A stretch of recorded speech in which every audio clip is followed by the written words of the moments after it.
네, 안녕하세요. 수학 교과서 114, 115쪽 원기둥의 전개도를 알아볼까요?입니다. 우리 각기둥을 배울 때도 전개도에 대해서 알아봤었는데요. 이번에는 원기둥의 전개도에 대해서도 같이 공부를 해보려고 합니다. 원기둥의 전개도가 1학기 각기둥이 나올 때 같이 나오지 않은 이유는 뭘까요?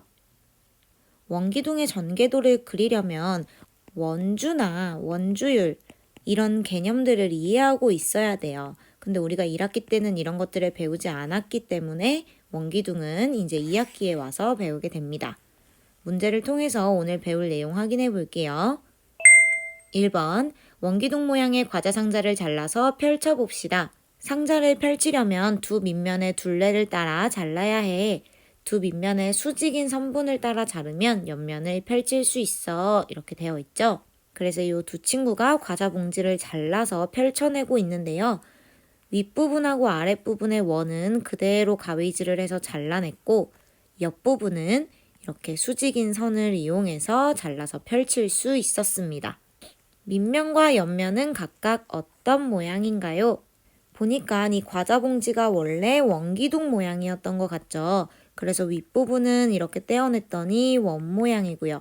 이 아랫부분도 원 모양이죠. 얘가 문제인데 이렇게 잘라서 펼쳐 놓는다면 이렇게 내려올 거고 반대쪽도 이렇게 내려가서 요런 모양이 나올 거예요.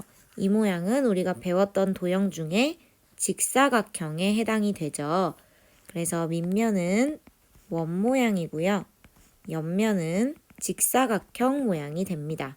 여러분 실제로 마트에서 다이제 같은 그런 과자 사가지고 펼쳐보면 원기둥 모양을 만들 수 있습니다.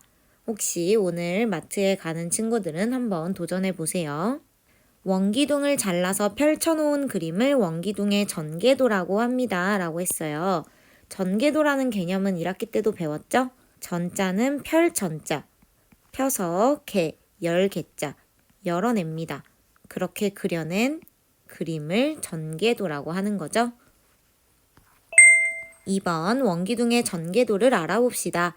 준비물 6번을 쓰라고 되어 있고요. 여러분 교과서 뒤에 있는 준비물 6번을 준비해 주시면 이렇게 가나다 3개의 전개도를 찾을 수 있어요.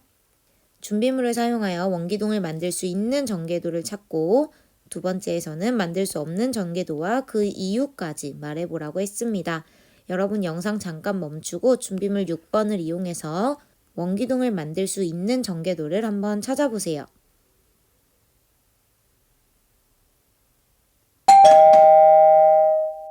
자, 하나씩 직접 만들어 볼게요. 이렇게 생긴 게 가였고 요게 나, 요게 다였죠? 요 중에 원기둥이 가능한 거 사실 그림만 보고도 예상이 금방 되기도 하지만 그래도 한번 만들어 볼게요. 가는 이렇게 접었을 때 밑면이 일단 2개인 거는 합격 조건이죠. 근데 얘를 이렇게 말았을 때 한쪽에 밑면이 2개가 겹치는 걸 볼 수 있어요. 그래서 여기는 밑면이 2개가 있어버려서 겹치는데 오히려 반대쪽은 이렇게 뻥 뚫려 있기 때문에 원기둥의 형태가 나오지 않죠. 그래서 구성 요소가 다 있기는 하지만 막상 만들었을 때는 원기둥이 나오지 않습니다. 그래서 가는 원기둥이 되지 않아요. 나의 경우에는 밑면이 위아래로 이렇게 잘 있고요. 옆면을 닫았을 때 잘 보면 이렇게 정확히 닫히지 않기도 하지만 이 2개의 원의 크기가 서로 달라서 옆에서 봤을 때에도 조금 찌그러진 이런 모양이 나옵니다. 그래서 얘를 이렇게 뜯어서 보면 원래 이렇게 하면 안 되지만 뜯으면 두 밑면이 서로 합동이 아니라는 걸 확인할 수 있어요. 얘는 밑면이 합동이라는 조건 자체에 부합하지 않기 때문에 원기둥이 될 수 없습니다. 마지막 전개도는 이렇게 위아래로 접었을 때 나머지 부분을 맞닿게 해주면 이렇게 굳이 테이프로 붙이지 않더라도 원기둥 모양이 나오는 걸 눈대중으로 확인을 할 수가 있어요. 이렇게 나오죠? 이렇게 나오고 확인을 했으니 한 번 더 이렇게 해봐도 두 밑면이 완전히 겹치는 모양이라서 합동이라는 것도 확인할 수 있습니다. 그래서 가능한 도형은 다만 되겠죠? 원기둥을 만들 수 있는 전개도는 다고요. 원기둥을 만들 수 없는 전개도는 가랑 나였죠. 각각의 이유를 적어보면 가는 원 두 개가 서로 겹쳐서 원기둥이 되지 않는다고 쓸 수 있겠죠. 아니면 밑면이 한 쌍이 나오지 않는다 이렇게 써도 좋아요. 나 같은 경우에는 일단 첫 번째로 두 원이 합동이 아니죠. 그러니까 밑면이 될 수 없고요. 아까 휘어져 있었던 것도 봤죠. 옆면이 직사각형이 아니기 때문이죠. 이렇게 이유를 적어보면 될 것 같아요. 3번 원기둥의 전개도에서 각 부분의 길이를 알아봅시다. 원주율 3.14래요. 원주율이 주어진 걸 보니까 계산이 필요한 부분인 것 같고요. 각 부분의 길이를 알아보는 이거는 좀 중요한 내용이에요. 여러분들이 5단원에서 배웠던 지식을 활용해야지만 풀 수 있는 내용입니다. 이 원을 요렇게 떼어내서 뚜껑을 열어버리고 아래도 열어버리고 옆은 요렇게 일자로 잘라내서 직사각형 형태로 펼쳤대요. 먼저 제일 쉬운 반지름부터 보겠습니다. 밑면의 반지름은 여기에 이미 표시가 되어 있어요. 5cm죠. 그리고 이 원기둥의 높이도 표시가 되어 있습니다. 평행사변형이 아니라 직사각형으로 반듯하게 자르는 이유는 높이를 정확하게 반영하면 좀 더 계산이 쉽기 때문이겠죠. 전개도를 그리고 만들 때도 훨씬 쉽습니다. 그래서 높이를 봤더니 높이가 10cm예요. 그럼 이 직사각형의 세로도 10cm겠죠? 이제 문제는 이 직사각형의 가로인데요. 이 빨강색으로 표시된 부분이 힌트입니다. 이 직사각형을 동그랗게 다시 말았을 때 이 원하고 딱 맞게 떨어져야 되죠. 즉 요만큼은 요렇게 말릴 거고 이만큼은 요렇게 말려야 된다는 뜻이에요. 그 얘기는 이 원의 둘레, 즉 원주와 이 직사각형의 가로가 서로 일치해야 한다는 뜻이겠죠. 그러니까 이 빈칸은 결국 밑면의 원주와 같아요. 그러니까 원주를 구하면 되는데 원주를 구하는 공식은 5단원에서 배웠습니다. 지름에다가 원주 유를 곱하면 되죠. 반지름이 5cm니까 지름은 10cm일 거고요. 원주율은 문제에서 준 3.14예요. 곱하기 10이라는 건 소수점을 하나 오른쪽으로 옮기란 뜻이니까 31.4가 되니까 여기는 31.4cm라고 써주면 됩니다. 옆면의 세로와 가로의 길이는 각각 원기둥의 무엇과 같나요? 방금 했죠? 옆면의 세로는 원기둥의 높이와 같고요. 옆면의 가로는 뺑 둘러서 얘랑 똑같으니까 밑면의 원주와 같습니다. 세로는 높이, 가로는 밑면의 원주와 같다. 옆면의 가로의 길이를 구하는 방법을 설명해 보세요. 옆면의 가로는 밑면의 원주였고요. 원주를 구하는 방법은 지름 곱하기 원주율이었죠. 여기에서의 지름은 10cm, 원주율은 3.14, 답은 31.4 이렇게 구할 수 있다는 거죠. 단위는 여기에서 나온 거랑 똑같이 cm입니다. 그래서 네모안에 알맞은 수는 5, 31.4, 10이 되겠네요. 4번 원기둥의 전개도를 그리고 밑면의 반지름과 옆면의 가로, 세로의 길이를 나타내어 봅시다. 그리는 것도 그리고요. 그 다음에 밑면의 반지름과 가로, 세로의 길이를 센티미터로 나타내어 보라고 했어요. 이렇게 쓰라는 뜻이죠.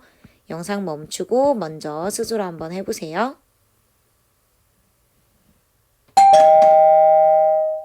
자, 일단 원기둥의 전개도니까 대충 이렇게 생겼을 거라고는 예상할 수 있죠.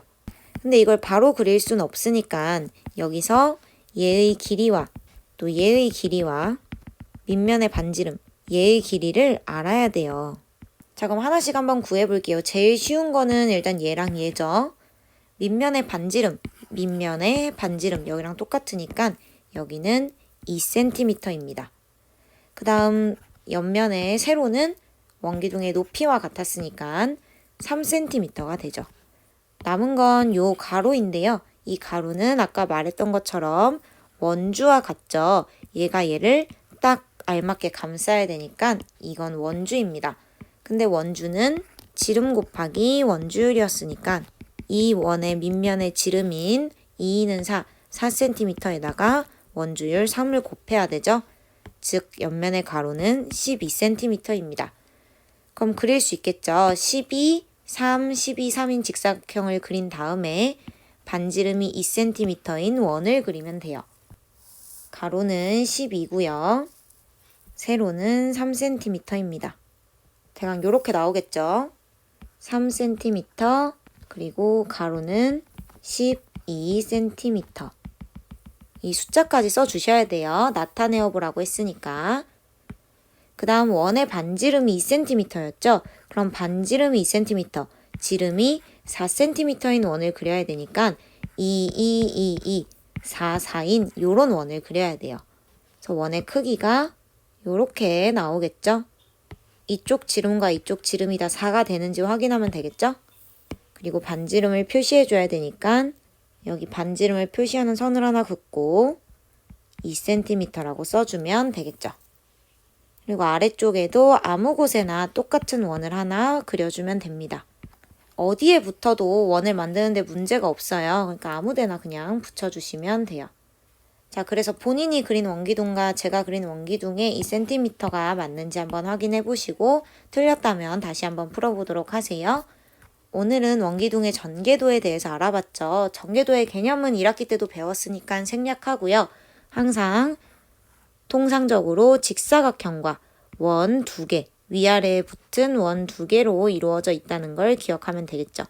얘네들이 같은 쪽에 붙어 있게 된다면 겹쳐버려서 원기둥이 나올 수 없고요. 옆면이 이렇게 직사각형이 돼야 여기랑 높이의 길이를 딱 따지기가 쉽기 때문에 옆면은 직사각형으로 그려줍니다. 근데 이때 중요한 건 이 길이는 밑면의 원주와 같다는 사실이죠. 그래서 주어진 원기둥을 보고 여기, 그리고 여기의 길이를 알아낼 수 있다면 이번 시간에 배운 내용을 잘 이해한 겁니다. 오늘 수업 내용은 여기서 마칠게요.